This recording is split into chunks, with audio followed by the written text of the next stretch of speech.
Hi there guys, Sam here. You join me once again in the Golf R for another video. Just a little bit around a Silverstone experience I had recently. I mentioned before a little bit on the BMW M2 competition and this Silverstone race car that I got to have a chance to drive. So this video is more sort of showing a little bit of that in sort of more of a condensed clip. And what I'll do is I'll also release sort of like the full race experience as well. And well, yeah, you can find that on the link on top left corner. So yeah, I'll get straight into the video really. So you join me once again in the Golf R. As always, absolutely loving it. Plenty of videos. If you're not familiar with my channel on this Golf R, you know, I've owned it for 2 years now. It's brilliant. I've just washed it actually, and it looks so good. When you get the shine on it, I use this Sonac spray. It comes out so well. It really does look the business. It looks awesome. I've also hoovered out and cleaned the interior a bit. So yeah, and it looks good. It comes up well. Feel a lot better doing it myself personally than Volkswagen doing it when I had my second service. So I'm glad I left it to myself really. So I used my chance of my day off work to kind of do it all. So on to the main topic of the video. So I'll show what it'll be about, sort of like 5-minute clips of sort of me driving around in the Silverstone race car, and yeah, and I'll kind of let you know my experience of it. So I'll get straight into the clips first of all. So this was round Silverstone, sort of in the middle of Silverstone's track. It's actually their sort of like testing facility. I think Aston Martin have their little setups there, and a few manufacturers use it just to test their cars. But essentially you get to go around it on almost like a little mini Formula 1 car. Obviously not, it's sort of like a Ford EcoBoost engine, 200 brake horsepower, but only weighs about 600 kilos, so it does go. My first time in an open wheel kind of car, or you know, I've done one karting session a few years ago, but I've never been in obviously a car like this. So it was a new experience for me. So for me it was more just getting used to everything. Don't expect anything sort of heavy. I think I was well down the list of the sort of 10-11 of us going. I think I was sort of 8th fastest or something. But for me it was a really good experience, and I kind of want to share it with you guys to show you what it's all about. And yeah, I'll let you know your thoughts after I show the clip. So here's the clip of the driving experience.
So hopefully you enjoyed that short clip.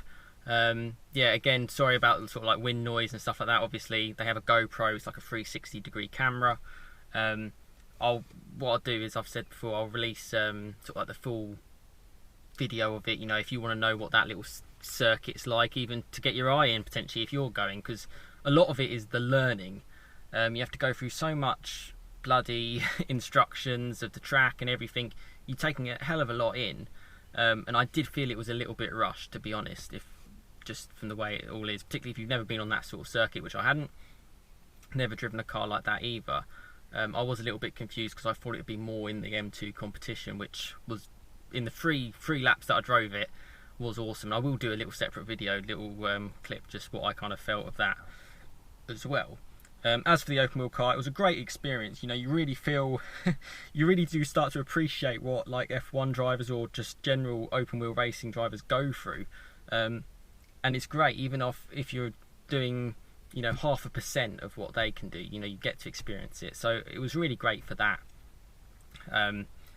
But there was a lot to take in. So hopefully the clip has kind of helped you out. And again, if you check on my channel, I'll have other clips on the of the racing as well. But it was great fun. You know, I learned a lot. To be honest, I probably would have rathered more information about the car and how to drive it and what gears to be in, and you know, how to kind of use it. You know, I stalled a couple of times just getting it going, which kind of knocks your confidence a little bit when you're kind of going out on track with sort of 11 other cars.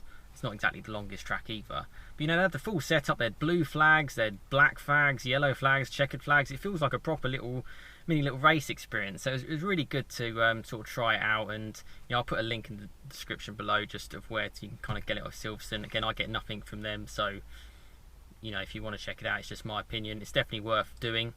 I probably wouldn't want to go back and do it again and again and again, if that makes sense. But it's sort of like a one-off experience. I thought it was good. But that's essentially the video. You know, let me know your comments below, what you kind of thought of it. If you have any questions kind of about the experience, I'll let you know. Give it a like if you've enjoyed it. Check out my other videos of kind of like the race car experience, and obviously plenty more to come on my Golf R. I've also got a track day in a Cayman GT4, which I've mentioned before, but there won't be too much filming on that. Yeah, again, plenty to come kind of on this channel, so yeah, please stay tuned. But thanks very much for watching, and hope you had a great day, great rest of your weekend, and I'll see you again next time. Cheers, guys.